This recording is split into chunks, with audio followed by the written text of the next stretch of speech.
y'all. This is Lauren Bowles. You know I play Holly, the new waitress at Merlot's on HBO's True Blood, right?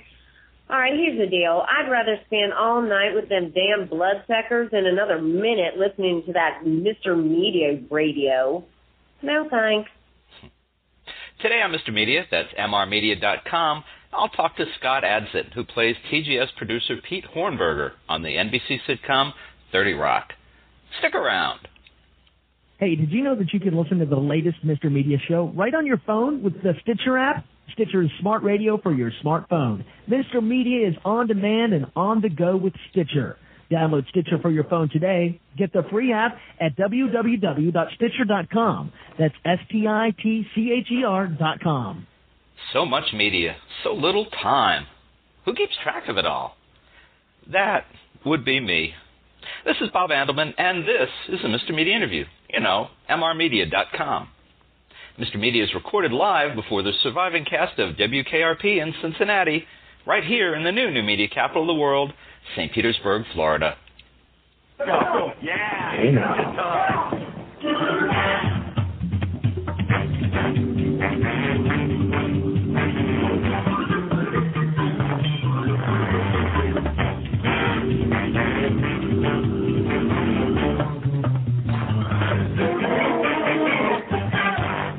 Okay, am I the only one who, when TGS producer Pete Hornberger walks into and out of a scene on 30 Rock, thinks of Johnny, the airport control worker in the Airplane movies?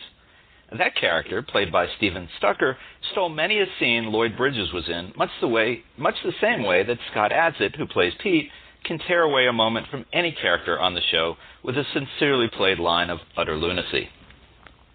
Adsit looks like he would be the normal guy on a set of full-on nut jobs, but he's clearly one of them. Now, 30 Rock, which airs Thursdays at 8:30 p.m., is now in its fifth season, as Tina pointed out in the very first episode of the season, of stalking NBC and network television in general in the jaw. It maintains a consistently high standard for both gentle and fall-down laughing humor. It is also one of the best sitcoms on the air, now or ever, and every year it brings home an armload of awards to prove it. Now, joining me today to talk about Season 5 is Scott Adsit, making his second visit to our little show. Scott, welcome back to Mr. Media. Oh, the place looks great. You really made it. It's a lot better than it was when last time I was here. It looks beautiful. Well, thank you. Thank you so much. Thank you for noticing, frankly. We put a lot of elbow grease into that. The interview loft is really, it's a little less bachelor-y now, which I appreciate. I took down the pictures of Pam Anderson. She was growing a little long in the tooth, you know? You took a hair up, I see. Yeah, well, you know, classics never die. Hey, listen, Scott, 30 Rock is a show... 30 Rock is a show about life behind the scenes at a TV show and a network. What would we find funny and revealing if we could peek behind the scenes at 30 Rock itself? The thing I like is occasionally, you know, I'll be walking around between scenes or at the food table, and I'll hear this beautiful woman's voice singing, and it'll be singing some, you know, 70s power ballad, and it'll approach slowly and beautifully, and I'll look up, and it'll be Tracy Morgan. He's got the most beautiful voice. He loves to share it, but he does love the female torch songs, and that keeps my bobber bobbing. I don't think you can say bobber on internet radio. I'll have to look that up with standards and practices. Oh, I'm so sorry. And who on the show is funnier than the lines that are written for them? Me. There you go. You wouldn't believe how funny I am when I'm not playing straight. I would say Jane Krakowski is a pretty funny person if you hang out with her long enough. I think you get a pretty good sense of her being funny. Well, of course, you know, going back to Ally McBeal even. She's a pro. She's very, very funny. And but she's funny off stage too. And what's ahead for Pete this season? Who knows? Pete is not the top of the writing assignments, I think, in the writers' room right now. So I think we'll find out little things about Pete as we go. Generally, Pete is like an advent calendar. Just occasionally you'll open a little door and get a window into what his life is like, in spite of his kind of normal facade. So what's ahead, I'm not sure. Maybe some repercussions over that cutaway we did last week. Well, have they ever talked about an episode where we would see everything from Pete's perspective? Give you, your 30 minutes?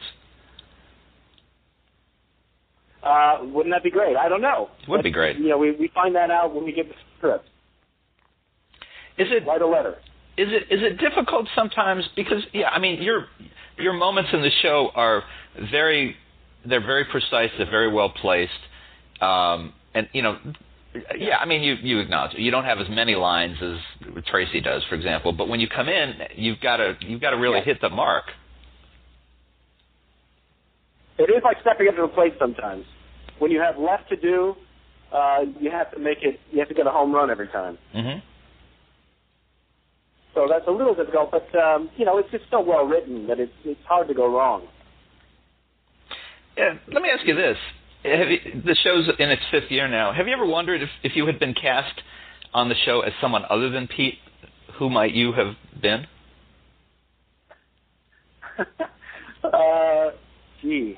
Probably Tracy. Okay, that's interesting. I honestly was thinking Tracy or go ahead. I'll tell you, I would have enjoyed in the first season. Rachel Dratch had a great position, being a different character every week. I don't know if you remember that. Yeah, I do. Rachel Dratch was on every week, and she would play a different character, and always very funny. And I think I would have enjoyed that a lot. I got to tell you, I was thinking Kenneth DePage personally. Oh, really? I'll give it a shot. I'll ask him if I can take his role. I don't know. We're doing a live show. We're doing a live show on October 14th. We're moving into the SNL studio 8H, and we're broadcasting the entire show as it happens, as a stunt, and we're hoping people will be suckered into it. Well, there was a live show that you guys did during the strike, wasn't there? We did it on stage here in New York for a crowd of about 300 to benefit the crew of our show. We did a little fundraiser for the people who were out of work because of the writer's strike. And this one is for the whole nation. And who knows what's going to happen. I hope something screws up. I hope it doesn't go really smoothly, because then there's no story. So, are you hinting that perhaps you might cause something to screw up just to see what happens? I might grab some headlines. We'll see what happens. Hey, I got another Pete question for you. We're dead on the set of 30 Rock Live. Have you ever wondered about having Pete cross over to another show, like maybe Law and Order, and what kind of trouble Pete Hornberger might get into on the streets of New York? Well, I'll tell you, I did an episode of Special Victims Unit where I played a guy who kind of accidentally molested a woman, and he gets arrested for it. And he's not too different from Pete, I'll tell you. So I think there's some fan fiction in that, if nothing else. All right, last question, Scott. Have you heard of slash fiction? Have you heard of slash fiction? Well, I've heard of fan fiction. What is slash fiction? Slash, it's when they take characters like, Mr. Spock and Captain Kirk and make them hook up. Oh. Prose, and they just write erotica based on, Liz and Kenneth DePage. Are you reading it or are you writing it? It's not for me. Oh, okay. I see. Okay. I'm avoiding it. All right. Scott, last question for you. we've all heard that Steve Carell is leaving The Office, and do you hear that and you start to wonder how long Tina will want to stick with 30 Rock? Well, I think our contracts are up after the 6th season. I'm sure we'll go as long as that. That's one more season after this. And from there, it's anybody's guess. Tina is a movie star, too, so she may want to concentrate on that and just leave us out to pasture. We don't know. But whatever happens, I mean, I think we'll all be fine work-wise. I'm speaking as an actor now. Right. Like, we won't even think of my next paycheck. But I'm hoping that we'll go longer than 6 because I really love the show, and I think it maintains its integrity too. It's not really jump a shark as far as I'm concerned yet. All right. Well, folks, listen. You can still see Scott Adsit every Thursday night at 8:30 p.m. in 30 Rock, now in its 5th season on NBC. And catch up on the shows you missed by ordering DVDs for the first 4 seasons, now available at a great price on MrMedia.com. Scott, thanks so much for joining us on the show today. Danke, Herr Media. Take care of yourself.